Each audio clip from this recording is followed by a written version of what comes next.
And hello, welcome in. We're off to a rolling start here this morning on Morning in the Valley. It is Wednesday, October the 15th. Glad you are with us today. Coming up in just a moment or three, we're going to talk with Michael Admire. He is the radio voice of the Drake Bulldogs as we will continue our preseason previews of the Valley. And Drake got an opportunity this past weekend. They played an exhibition game.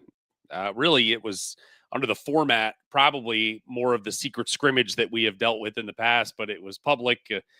No box score, no visual proof. But Michael Admire was there in Wichita when the Bulldogs, for the 40-minute portion of the exhibition, beat Wichita 69-62. So we'll talk with Michael about that coming up in just a few minutes. If you haven't done so already, please head over to YouTube, subscribe to the program. Morning in the Valley. Subscribe, comment, share, like, all that stuff. We are T-minus now 19 days. I mean, it's here from the start of the season. November 3rd is when things will tip off. And certainly you can, once you subscribe, hit the little notification bell so you get an update when we go live. And you will be reminded, because once we get into the season, there will be a lot more opportunities for us to go live other than just in the morning. So if you like what we're doing, please do it and subscribe. And we very much appreciate that. All right. This morning, you know what? We're just going to jump in. We're going to jump in. Our guy is just a Boy Scout, just showing up early. I respect it right out of the jump. I mean, we say 9:10. He's like 9:03. I'm posted. I have the best backdrop in the history of Morning in the Valley. He is the voice of the Drake Bulldogs. He is Michael Admire. Good morning to you, sir. What's up, man? How you doing? I'm doing awesome. I'm doing awesome. My wife has accumulated all my junk and thrown it behind me, and I was like, oh, that'll be nice. And then you show up and just continue to just make me feel bad about the backdrop I have. Quality work by your folks over there in Des Moines. No. Your setup looks good. And yeah, I had a setup similar to that. All my media passes over the years and all the fun stuff that, as you said, like junk that I've accumulated. Yes. But yeah, they hooked us up with a kind of a cool little studio here as we continue to try to take things one step further here at Drake. It's awesome. It's awesome. All right. Before we get into, before we look ahead to the season, you got a sneak peek on Saturday in Wichita. Said it was more of the secret scrimmage format where you had some offense, defense in the beginning, and then a couple 20-minute halves, and then a 10-minute period for the reserves to get in. But those middle 40 minutes, 69-62, Drake beat Wichita State. What was your general takeaway for those of us that weren't in the building and didn't get a chance to see what was going on? Yeah, I mean, just off the bat, like the scoring and all that stuff, it's probably hard to like fully quantify. I mean, the first, the ODO segment, the offense, defense, offense. I mean, we played everybody. I think 11 of the 12 guys that were available played during that time. I don't know a ton of what Wichita State thinks they have or what they're trying to do and all that stuff. I know a little bit about what we're trying to do on our end. So it's hard to really fully understand what those numbers mean. And then, you go into the 40-minute segment, the 20 and 20, that was more kind of game traditional. I mean, Jalen Quinn he played the first 20 minutes, looked really good, took a knee to the thigh, and then he didn't play in the next 20 minutes, or if he did, it was maybe a possession or two. So, I mean, that second half, you can kind of throw out a lot of it because in the final 10 minutes, a lot of the, kind of younger guys, players that potentially will redshirt were playing some minutes. So, yeah, I would say, like, again, it's that caveat, like, don't look too much into what went down when it comes to, like, the score and the stats and all that. There's a lot. It was my first experience seeing one of those. It was fun to watch basketball, but also, there's only so much you can take away. It feels like it's almost, you just don't want to feel bad coming out of it. You don't want to be like, boy, we're Absolutely. just not ready. And it's like the good you can, there's always, and especially Coach Henderson, he's going to be able to pick that thing apart every which way. But you don't want to sit there and be like, boy, we stink right now. Yeah. And hopefully that wasn't the vibe coming out of there. No, absolutely not. And I think both teams, including Wichita State and Drake, I feel like both teams probably came out of that feeling like, all right, there's a lot to like in this spot and that spot, and this is where we can grow from. But man, I would say like overall, the things that really jumped out to me, this is a roster where 11 of the 13 guys are brand new, Right. Coaching staff entirely new. Only one player came with Hendo in this group from South Dakota State, and he was never on the floor. Owen Larson still working his way back from injury last year, so it was, how's this team going to kind of gel together? We saw last year with the transfer portal how, teams in November and December were very susceptible. Teams that you think maybe, those top 25 teams were very susceptible early on because of the cohesion or lack thereof. Right. And so, I was really impressed by how this team was connected, especially on the defensive end. They were getting stops in that, 40-minute segment. They were getting stops and getting out and running and making that extra pass. And it seemed like a very selfless and connected team, which I know are kind of the cornerstones of a Coach Henderson team. So that was really fun to see. And then, I thought, Jalen Quinn was great. I mean, the stats that came out from him maybe undersold what he did because he was fantastic. I mean, he believes, and Coach Henderson has challenged him to not only be the best on-ball defender in the Valley, but the best on-ball defender in the country. And wow, everything I saw on Saturday, like this, he is going to drive some people crazy. So that was really fun to see. And Braden Applehans and Isaiah Carr, guys that you had seen in practice, seeing them in live action, like, oh, all right, like these guys have some gamer to them. And so that was fun to see. I don't know. I could probably go down the roster with every single player, but I think overall, this group left encouraged. They're feeling good on the bus. They're feeling good after the game, and that's kind of led into a good week of practice already. And I know they're ready to actually get the games going here, which is not too far away. No, it is not. 19 days away. All right, let's go back to last year. 31-4, 17-3 in the Valley, the reigning and defending Missouri Valley Conference champs at this point. I think that from my TV days, I have been lucky from covering Murray State 2010, 2012, 2022. They won 31 games in each of those years. Those seasons are unnatural to win that many games. Drake hit that number last year, just being inside the circle, inside the tent of that last year. What was that like, just witnessing that and playing your small role in sharing those moments with the Drake fan base? Oh man.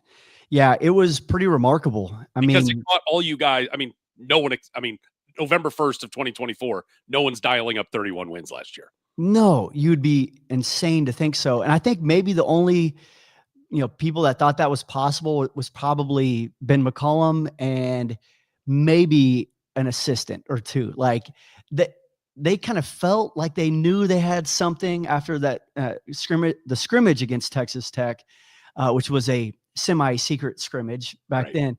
They kind of felt like they had something, but I think they also didn't fully know, like, all right, how does everything work here in the Division I ranks? And so they were all trying to kind of figure some stuff out, and really all the way through, into January. I know there were just some times where it's like, all right, how does this or that work? And which is cool. I mean, that's what happens with the first year coach. You're still trying to figure some stuff out, especially making the jump from D2 to D1.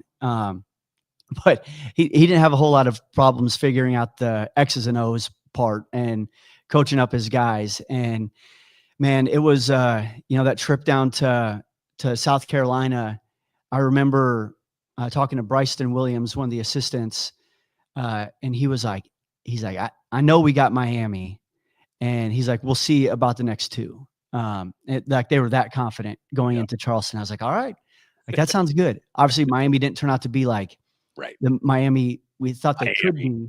Yeah. But how it all started, it was just like, okay, this is a blast, and they're fun to watch. They are, similar to what the words I was using with the team that we currently have, is they were connected and kind of playing for each other and selfless and all those things. And that it really showed on the floor, and that kind of caught the nation by surprise. They start off unbeaten until conference play, with the UIC and Murray State games.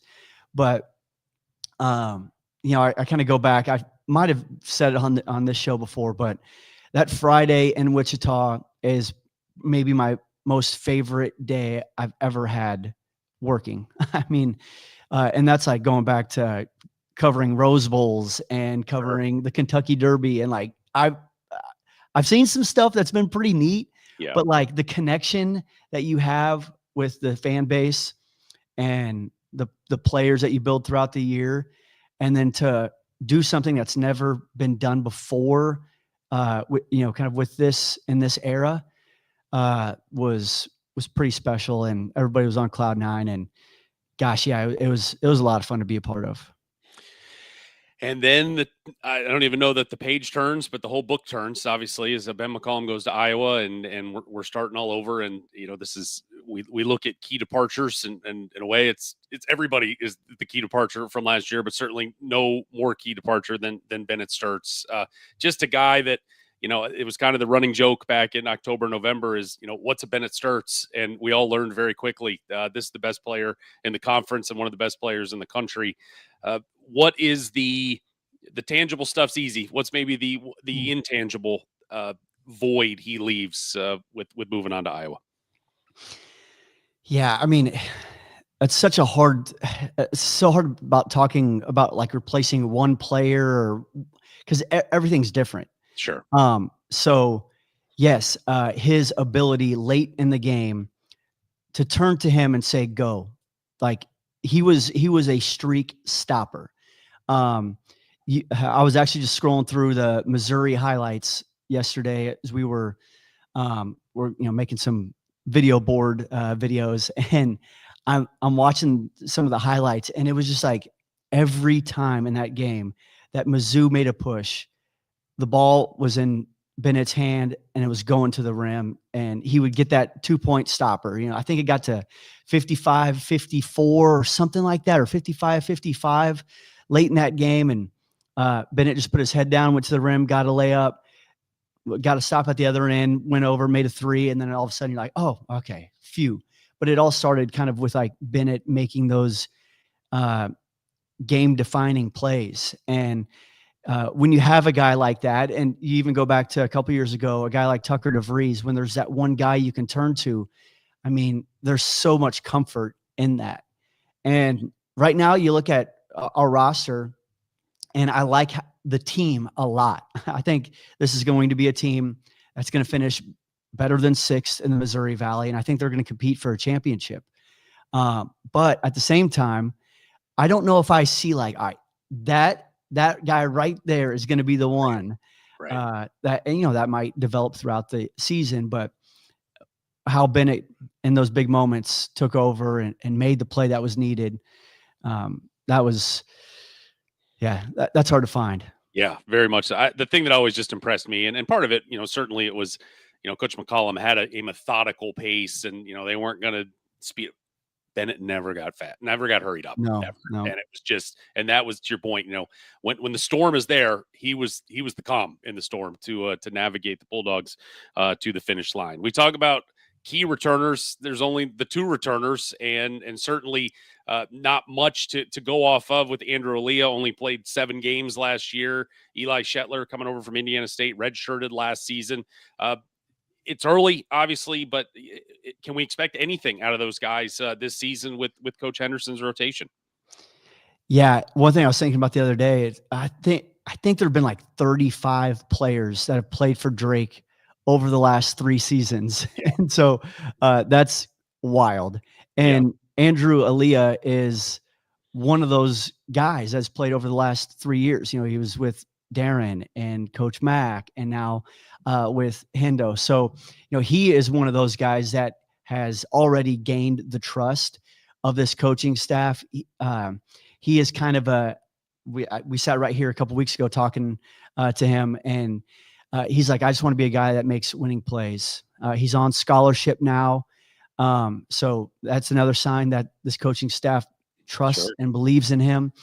And I think he's going to be a player that's definitely going to be in the rotation. He was, one of the first guys on the floor on Saturday in that, first 20-minute segment. So I think the coaches might be looking at like, all right, is Andrew a guy that could start? Is he a guy that's, the sixth man that comes off the bench? Where will he fit into the rotation of this team? Because especially early on, having somebody that just does the right stuff without Owen Larson in the lineup potentially early in November. Can Andrew be, that guy that's a steadying presence? So I think he would have played all last season, would have had, been kind of like a 10, 12 minutes per game guy, probably, 3-4 points per game. But he's really good at rebounding from that guard position. He's tough defensively. So he's a guy that would have helped that team win games last year. Obviously, they ended up not having a ton of issues with that. But I think he would have had a major role in that tournament team. Eli Shetler, which here's like just a pure coincidence. He's from Wichita, and the last 2 games he's played or been with Drake have been down in Wichita. So that's been kind of a cool thing for him. And I think he is one of those guys fighting to get into the rotation. He's a really good shooter, and he's always had that skill. This offseason, like if you walk into the gym and you see Eli, you're like, that's a guy that looks way different than he did a year ago. I mean, he's bulked up a little bit. He's gotten stronger, so he can help the team on the defensive end. And then he is one of those guys that is dangerous with the ball in his hand from outside. So I would love to see Eli crack into the lineup. He's put in his work. He's as good as they come. I mean, he's what, 6'5" wing that can shoot. I mean, there's a lot there. There's a lot to like. Key additions, much like the departures, everybody. Key additions, everybody. We can go down the list. A couple guys I just want to highlight, and one is the one that came with Coach Henderson from South Dakota State, and Owen Larson tore his ACL back in February. And when I talked with Coach Hendo a month or so ago, he's like, he's chomping. We're trying to hold him back a little bit, and we should see him at some point this year. There was some video that circulated over the weekend from Wichita that he was at least dressed and going through some warm-ups.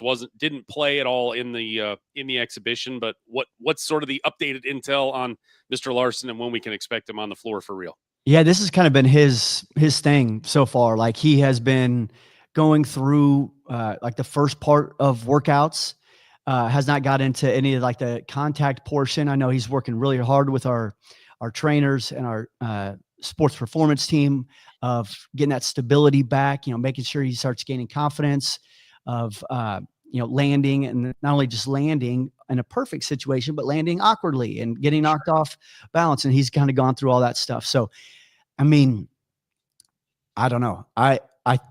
He could be ready to go at some point in November. Yeah. Would love to see him, come off the bench by the time Destin rolls around. I just go back to, I remember Roman Penn a few years ago. He didn't play the first few games and then came off the bench to start the season, and then obviously worked his way back into like the starting role, but he was kind of on a pitch count. So I could probably see something like that where, you see him in for 5 minutes in a game early on, and then 10 minutes, and then it obviously works its way up. So it'd be interesting to kind of see how that plays out. But I know he's a guy that is a starter type guy. Right. He, I think, shot 40% or better at South Dakota State a year ago, 55 made threes from outside. So like his shooting will be a huge boost in the arm to this team whenever he's ready to rock.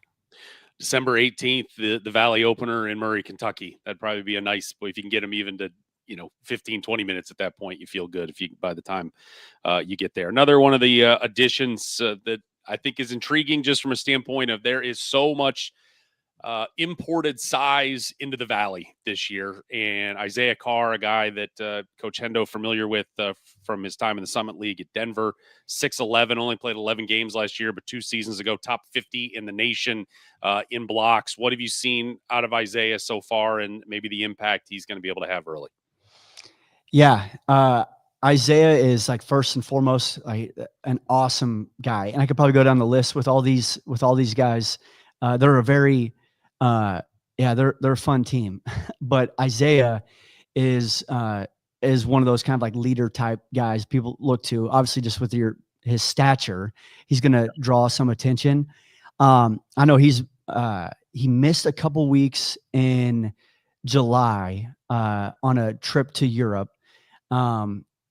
And so I know he was like a little bit behind, but he came back, he put the work in, and I feel like he's like starting to get there, because at Wichita, I was as intrigued to see how he would play in like game action as anybody on our roster, because in practice, it's hard to tell. It's hard to tell with him a little bit. I think he is one of those gamers. And watching him play on Saturday, he cleans up a lot of mistakes. Wichita State had a guy that was 7'2", and he couldn't even get a catch. I mean, it was really hard for them to get the ball into the paint. And then they also had another guy that was like 6'7", 6'8", but just extremely strong. And Isaiah was right there making it life tough on him. So I think what Isaiah brings is just a massive presence on the defensive end. He's still got some work to go on the offensive end. And once they get into a flow of the season, I think he's a guy that's going to set a lot of screens and do the dirty work that can set up this offense for success, because I think he's going to be very important for this team on the defensive end. It's just kind of balancing, okay, with the offense, with his defense, you might sacrifice a little bit on the offensive end, but he also is going to do some of that dirty work on the offensive end. It'll be that's one of the things that the coaches get paid to decide. There you go. You've mentioned Jalen Quinn more than once. Again, it's like picking between your kids, but in the end, all these new faces, he's the one we really should probably be looking out for at this point. Yeah, I mean, he's really good. I didn't realize just how good he was. Another guy that, like, when the lights were on, he played really well. And that might just be, he might have just played really good against Wichita and maybe played a little bit above what he will do night in and night out. But if Drake can get that Jalen Quinn every single night, yeah, that's going to be fun. Because, like, again, defensively, and when everybody thinks about like Hendo teams, you might think of run and gun and scoring in the 80s and all that stuff. They know how important defense is in the Valley, and they recruited to that. And Jalen Quinn is one of those guys that they brought in to be like, hey, you're going to take away their best offensive player. And I think that's kind of the mindset that they've instilled on JQ. And he shot the ball well, got to the rim, distributed the ball really well offensively. So, yeah, he was a ton of fun to watch on Saturday. And I think he's a guy that will, kind of be in that, first team all MVC mix this season. Schedule-wise, when I talked to Coach Hendo, I was like, man, I don't know if this was part of the contract negotiation or what. 11 non-conference games, 7 of them in your building, which is spectacular. You've, and we've talked in the past, about the metric stuff. And I think it's a very metric-friendly schedule where, all of you throw out the 2 non-D1s at home. You've got 4 quad 4 games. UAB could very much be a Q2 game before it's all said and done. Your neutral site games, Field of 68, Northern Arizona, Q4. You go to Destin. LSU is going to be a Q2. DePaul and Georgia Tech, probably that same level, whoever you get in the second game. And then Charleston on the road's a Q2 game. I think it's very friendly trying to put a resume together. But boy, 7 home games, take that and run for the hills. Yeah, I mean, that was very intentional, and I think that was kind of the same philosophy a year ago when Coach Matt got here. It's like, all right, let's, year one, want to make it friendly for the team to kind of get used to each other and play in front of a home environment. You want to give those opportunities to your fans to meet the team and watch their team in person as much as possible. And so, yeah, we've seen that a couple times. I remember even one year with Darren, I wanted to get as many home games as possible. And then there was some injuries early on in the year with Roman and DJ a few years ago. So, yeah, I mean, that stuff is definitely strategic. And then, yeah, I think you look at the field of 68, it's going home for, Sure. some of those guys going back to South Dakota. Griffin Goodberry was the player of the year the last 2 years at South Dakota or in South Dakota at the high school ranks. He gets to go home. So I know he's excited about that. So yeah, you get some of that stuff early on. UAB finally get that return game. And then the Charleston one is like, that's going to be a massive game when you talk about resume. Like, can Drake go down into their building and get a win? And I think early on in the season, not knowing what Owen's status is going to be, that's going to be one that you really circle in that non-conference slate. If there is any team that can, and any program that can ignore preseason prognostications, it is the Drake Bulldogs. Most certainly. The Valley poll came out, not in the top 5. Still don't know why we didn't see 6 through 11, but what have you. Blue Ribbon had you guys 7th.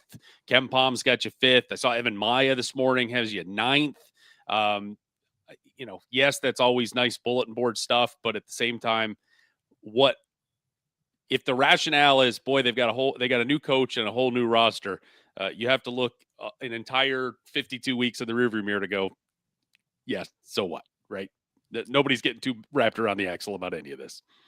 Yeah, no, I don't think anybody's stressing about where we're at in the preseason polls. I know, there's definitely talk of like, all right, hey, can we exceed the expectations of others? Or what are our expectations that, we're putting on ourselves? And I'm not talking like I'm playing. I'm just saying this is how they're talking to each other. Yeah, there's a little bit of that going on, but I don't know. There may be some gamesmanship within the polls too. Like, I don't think any coach wants to throw a bunch of expectations on his team publicly.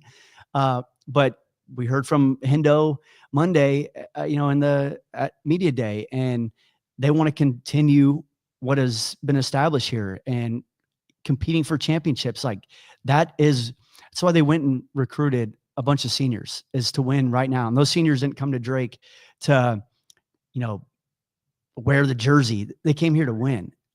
So, I mean, yeah, have your preseason stuff. We'll see how it all plays out. There's a long way to go. I know this team is not perfect yet, but I've seen championship teams, and they've got everything it takes to be in that same position. Well, 4 out of the last 5 years going to the NCAA tournament, not bad. My whole takeaway, especially from Ken Palm, when you're just looking at computer numbers, and again, it's preseason stuff, but you guys they have you 5th, but the gap between 1 and 8 is so negligible, has been the word I've thrown out there. It's like one win, you can go from 1st or 9th. That they're so bunched up there. I think there's a lot of really good teams. I think there's a lot of good teams. I got to choose my words carefully. I think there's a lot of good teams today in the Valley, especially in the top 8. The question will be, is there a very good team, and will we get a great team, and who gets to be the rabbit? Last year, you guys were the rabbit and ran away from the pack, and everybody had to try to chase you down. And that's just the great mystery that will be solved in the next couple of weeks is who gets to go run away and hide. Yeah. I mean, like me, I don't care for betting. I don't care for like fantasy football or any of that stuff, because I like watching the game for as it is. And like, I enjoy the fodder that comes with polls and stuff like this, but I just don't even know how a Ken Palm or anybody can create a stat where it's like all of the 11 of 13 new players, and Drake is not in its own situation. I mean, this is everybody. I don't understand how you could even possibly predict how players' stats from previous years correlate to winning basketball, because there's so much more about winning basketball or to winning basketball than numbers. And so, yeah, I don't know, man. I put nothing into this stuff. Well, but it's fodder, and we need something to argue about in mid-October. That's the great joy of all of it, probably. Yeah. The journey begins November the 3rd in Sioux Falls, South Dakota. Murray State will kick things off there at 12:30. Will you be up there? Omaha. Yes, I'll be there. And then right after, we'll have Michael Admire and the Drake Bulldogs waiting for me to wrap up my post-game show so we can get the heck off press row and you can have your seat as you guys will take on Northern Arizona. So I didn't even put 2 and 2 together that we're going to be hanging out in just a couple of weeks.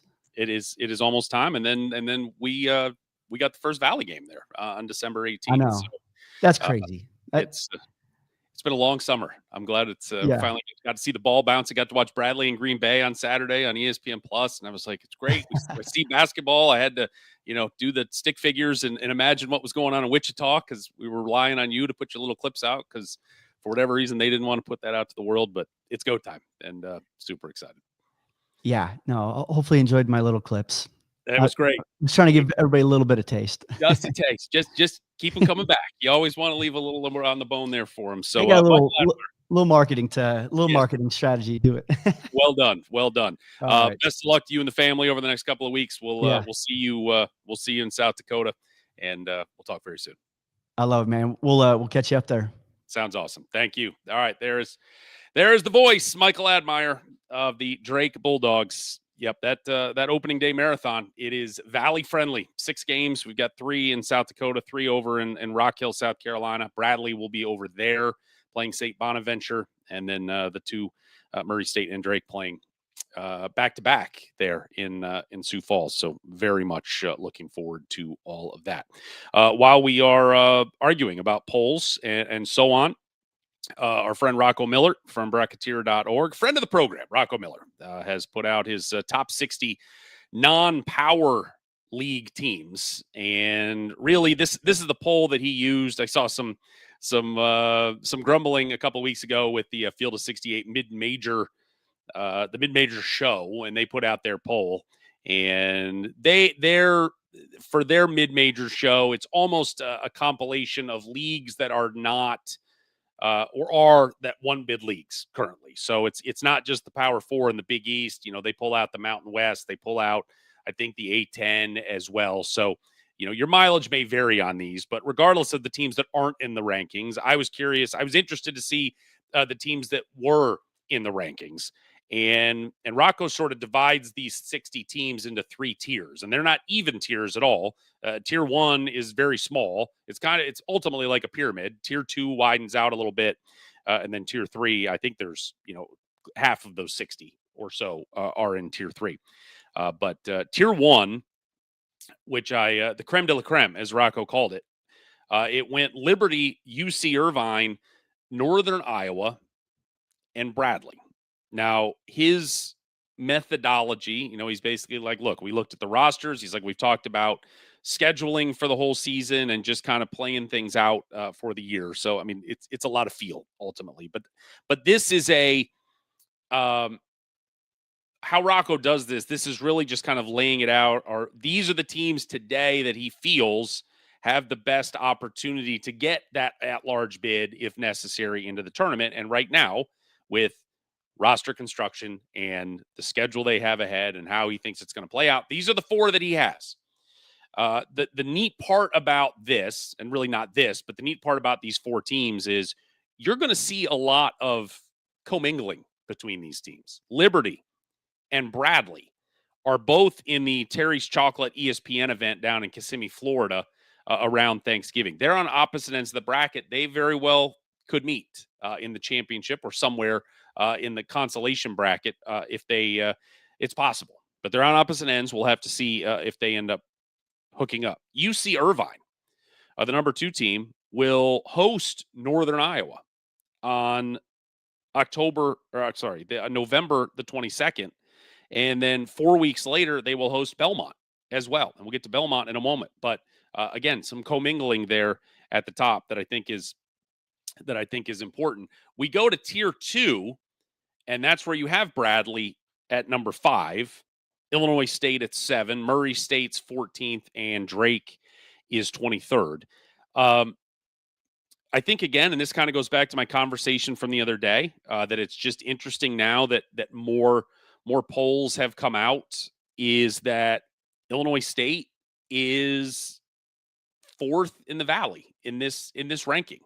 And it just comes back. And I think just the counter argument is, yes, we ordained them the preseason favorites, back in April because they had everybody coming back. But obviously, UNI has a bunch of people coming back as well. Bradley lost a bunch at the top, but they bring sort of that middle core back. Belmont's got a lot of dudes back as well. So I think as it all pieces together, it's like still, Illinois State was 10-10 in the Valley last year. So yeah, they got everybody back, but they were back off a team that was a middle of the pack team in the Valley. So is that enough? Just because they brought those dudes back, is that enough to elevate them all the way to the top? Number one with a bullet. And obviously, as this has rolled on, whether it has been Ken Palm, whether it has been Rocco here, whether it's been whatever, Blue Ribbon, I believe, had them at number 1, but that's the counter. I think that's the counter. I believe they're number 1, and I voted them number 1 in the preseason poll because I just think Chase Walker is an absolute difference maker down low. We talked about with Michael Admire, there's a lot of size in the league, and a lot of teams have brought in size this year. So it's not going to be just he's the only big boy in the league, but he, I believe, is a difference maker. Johnny Kinzinger is great. You get Bowden Schoonberg, he's back and healthy. You got Jack Jordan. They got guards left and right that can shoot the ball too. I think they're the best team until proven otherwise. But it's just interesting to sort of see an apparent counter argument from some corners being like, all right, well, that's fine. It's great they won the CBI, ended the year on a high note. Yep, you got 11, however many back from last year, but let's see you do it. And that was my point. I was on a podcast last night with some guys from Illinois State, and I was just like, for me, the biggest challenge for Illinois State will be, as I like to call it, the burden of expectation. And they have been everybody's best shot since April. And everybody has said you are going to be the best. But there's still only 200 minutes to go around in a game. And there's still only one ball. And you have all these guys back. And, I'm sure they would all love their role to increase a little bit. And it's that disease, the Pat Riley disease of more. And, hey, we won our last game and we got guys back. Can we handle that burden of expectation? Can we handle that everybody wants a little bigger piece of the pie, but they're still the same size pie we had a year ago? So that's not only going to be a challenge for the guys, it's a challenge for Ryan Peden and trying to navigate those guys through that because they are certainly as talented as anybody in this league and have the goods to go win this thing. But it is a long way. We have 5 months to go before we're cutting nets down in St. Louis. And so it is a long journey between now and then. And then you get to the third tier and only one Valley team, and it was Southern Illinois who came in at number 32 out of 60. So that's 7. That's 7. 1, 2. Yep, I can count 7. So, I mean, I feel like UIC not being included is if I'm gonna pick any nits, it was like, with 28 teams beyond SIU, figured UIC could be in there. But other than that, I'm like, okay, that's fine. You've got, we talk about negligible differences to have Northern Iowa 3rd, Bradley 4th, Belmont 5th, and Illinois State 7th. Those are negligible differences, and it takes very little to move somebody up into that top tier. But again, just exciting that those teams at the top are going to get to play each other. But just one more preseason thing to yell about from Rocco Miller, and he'll put these top 60 rankings out every week, and we will grumble about it every week as that is what he uses for his ballot for that Field of 68 mid-major show. So there you go. We finally got on, I guess it was right after we got off the air Monday, Missouri Valley Conference was kind enough to release the women's schedules finally. So we finally have everyone's completed schedules on both the men's and women's side. A couple things that jumped out to me. The women will begin conference play on December 3rd. This has kind of been the men's MO as of the last couple of years. Once the league went to 12 guys or 12 teams, is that you would have those games late November, that first weekend, like the last Thursday in November, and then the first Saturday type of thing in December where teams were getting 2 games in early or at least before Christmas. This year, the guys will start mid-December. The women, December 3rd, it's Illinois State and Northern Iowa. Then on December 7th, it's UIC at Valpo. December 17th, Drake at Indiana State, Evansville at Belmont. December 18th, SIU at Bradley. Those are the pre-Christmas games. Murray State is the only team that will not play a game in conference prior to Christmas. Much like the men, when you got an odd amount of teams, you're going to have somebody that has just a week off sort of built in. Due to that, there'll be 2 of those stretches, built in. Murray State will be part of the group when on December 29th, when it's all 5, you have 10 teams playing all on the same day, 5 games, they will jump in there. The difference between the men and the women's schedule as well, and as we talked about with the men, is that the men will play every single day of the week at some point during the season, during the conference season. Monday through Sunday, they will have games. And for the most part, they will play outside of when they have their breaks built in, they will play every 3 days. Monday, Thursday, Sunday, Wednesday, Saturday. I mean, it just keeps coming right after another. The women have done a good job of being able to. Now, we don't have travel partners on the women's side as they have in the past, and yet they still kept a lot of those travel partner principles together.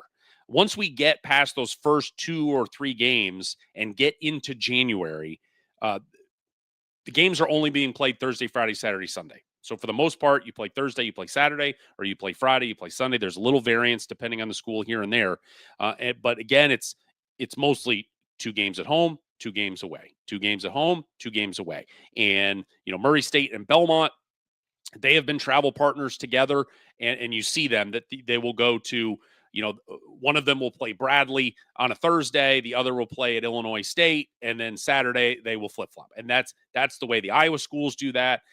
Evansville and Indiana State, they do that. So there are still not technically travel partners as there have been in the past, but the principles remain. And so that is, I think it's a little easier than the men who for the most part are 1 game on, 1 game off, and it's just constant travel, and certainly the games being butted together. Now, the women have the advantage that they have an extra week in the calendar, so they're able to spread things out a little bit. The guys got to be done that first weekend in March, so that's part of we're just playing constantly, trying to get through all the games with those buys built in. But, again, mostly a 2 on, 2 off. There's some instances of you'll get 4 in a row at home. Yes, there's some anomalies where there's one random, you play 2 at home, go on the road for 1, come back home for 2. But for the most part, 2 on, 2 off. And I think that's, yeah, you got to be on the road for 4 days in a row, but then you come home and you're home for a week and a half. And I think there's some benefit to that for the women. So that is all done. We finally got the schedule. Tomorrow is Missouri Valley Conference Women's Media Day. So we'll have coverage on that coming up on Friday. And then starting on Monday, and as I just double check, yes, Monday and Tuesday, we will not have a show Monday, October 20th, because that is the start of Men's Media Day, 2-day event there. And no one from the conference office called to check my schedule. But Media Day goes right through, starts at 8:30 in the morning and will run until like 10. So right in the middle of us. And so I need to be there checking things out. So we'll take Monday off. I know the 3 of you, mom and dad included, will be crushed. I won't be here, but we'll be back on Wednesday with all the fallout from Media Day. All right. One other news and notes as we before we get out of here today, and that is out of the Ohio Valley Conference, because that is of importance to some. Little Rock has been picked to win the Ohio Valley Conference this year in their final year in the OVC before they move on to that United Athletic Conference. The key point to this and the news that has come out, we told you a couple weeks ago, KK Robinson, their best player, was going to be the preseason player of the year, is out for the year with a leg injury. And then you have his brother. There are 3 Robinson brothers on this team. His younger brother, Kellen Robinson. Kellen, as head coach Darrell Walker announced at Media Day, he is also now out for the year with a leg injury as well. Despite that, still picked number 1 in the Ohio Valley. That is of importance to the Racers of Murray State and the Salukis of Southern Illinois, as Little Rock will be in Murray Tuesday, November 18th. They will then go to Carbondale on Saturday night, November the 29th. And so a couple of Valley teams that are going to get a Little Rock opponent that is less than we expected, even just a couple of weeks ago. But some big injury news. But with that said, still a team that is picked to win the regular season in the OVC and get to the NCAA tournament. So a test for both Murray State and SIU, but some of their bigger weapons will not be available when those teams meet up. All right. That does it for today on this Wednesday, October the 15th, T-minus 19 days until it is go time for the start of the college basketball season on November the 3rd. Again, tomorrow, Women's Media Day. We'll have all the fallout from that on Friday. Men's Media Day Monday and Tuesday, and we'll get to hear from the commissioner on both those days as well. Hope to get some updates on expansion and the like.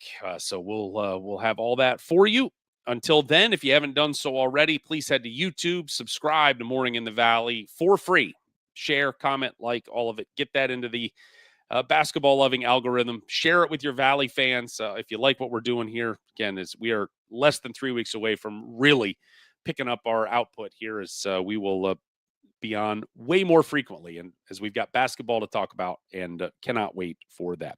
Thanks for watching. Thanks for being with us. We will see you Friday morning at 9 a.m. right here on Morning in the Valley.